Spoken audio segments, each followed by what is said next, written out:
নজরে রাজ্যের কোষাগার। রাজ্যের ওপর আর্থিক বোঝা বেড়ে যাওয়ায় কেন্দ্রের দ্বারস্থ এবার বিজেপি সরকার। রাজ্যের কোষাগারের ওপর আর্থিক চাপ কমানো এবং কেন্দ্রীয় বরাদ্দ বৃদ্ধি করাকে অগ্রাধিকার দিয়ে গুরুত্বপূর্ণ পদক্ষেপের পথে রাজ্য সরকার।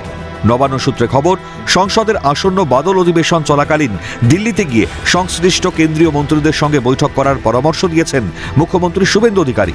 ইতিমধ্যেই একাধিক গুরুত্বপূর্ণ দপ্তরের মন্ত্রীকে এই বিষয়ে নির্দেশ দেওয়া হয়েছে বলে প্রশাসনিক সূত্রে খবর। কেন্দ্রীয় বরাদ্দ নিয়ে আসার জন্য দপ্তরের মন্ত্রীরা তাদের দপ্তরের কেন্দ্রীয় মন্ত্রীদের সঙ্গে বৈঠক করুন। ইতিমধ্যে এই পরামর্শ মুখ্যমন্ত্রী শুভেন্দু অধিকারী একাধিক দপ্তরের মন্ত্রীদের দিয়েছেন বলে সূত্রের খবর।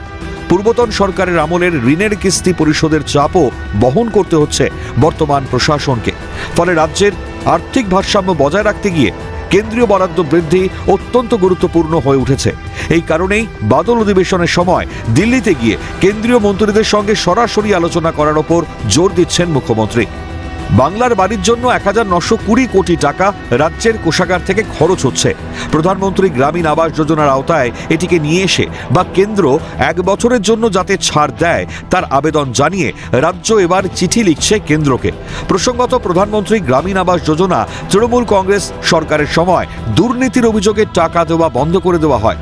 তারপর পূর্বতন সরকার রাজ্যের কোষাগারের টাকাতে বাংলার বাড়ির টাকা দেওয়ার সিদ্ধান্ত নেয়। এবার সেই প্রকল্পের দ্বিতীয় কিস্তির টাকা নয়া সরকার দেওয়ার নির্দেশ দিলেও রাজ্যের কোষাগার থেকে বিপুল টাকা খরচ হবে। তার জেরেই কেন্দ্রের দ্বারস্থ হচ্ছে নয়া সরকার বলে নবান্ন সূত্রে খবর। রাজ্যের পঞ্চায়েত দপ্তর 1 বছরের জন্য ছাড় চেয়ে চিঠি দিচ্ছে কেন্দ্রীয় গ্রাম উন্নয়ন মন্ত্রককে বলে সূত্রের খবর। প্রধানমন্ত্রী গ্রামীণ আবাস যোজনা প্রকল্পে কেন্দ্র দেয় 60% টাকা এবং রাজ্য দেয় 40% টাকা। তাই এক্ষেত্রে কেন্দ্র তার নিজের আওতায় থাকা বরাদ্দ যাতে 16 লক্ষ উপভোক্তার জন্য দেয় সেই আবেদন জানিয়ে চিঠি দেওয়া হচ্ছে বলে নবান্ন সূত্রে খবর।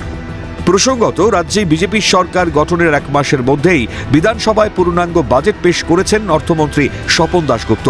বাজেট অধিবেশনের শুরুতেই রাজ্যের অর্থনৈতিক বেহাল দশা নিয়ে সরব হয়েছিলেন স্বপন দাশগুপ্ত। সেই সঙ্গে পূর্বতন মমতা সরকারকে আক্রমণ শানিয়ে অর্থমন্ত্রী জানান, তৎকালীন তৃণমূল সরকার মোট 8,15,891 কোটি টাকার দেনার সাগরে ডুবিয়ে দিয়ে গেছে বাংলার অর্থনীতিকে। তবে ঋণের বোঝা অতিক্রম করে বেরিয়ে আসতে বদ্ধপরিকর বিজেপি সরকার, সে কথা স্পষ্ট বুঝিয়ে দিয়েছিলেন স্বপন দাশগুপ্ত। অর্থমন্ত্রী আশ্বাস দিয়ে জানিয়েছেন, ভারত সরকারের সাহায্যে এবং সুনির্দিষ্ট আর্থিক সংস্কারের দ্বারা রাজ্যকে ফের স্থায়ী অগ্রগতির পথে ফিরিয়ে নিয়ে যাওয়ার চেষ্টা চালানো হবে।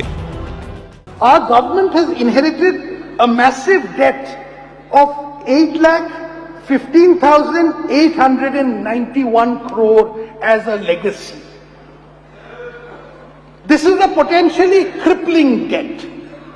However, with the support of the Government of India and fiscal reforms, we will try to put it on a sustainable path.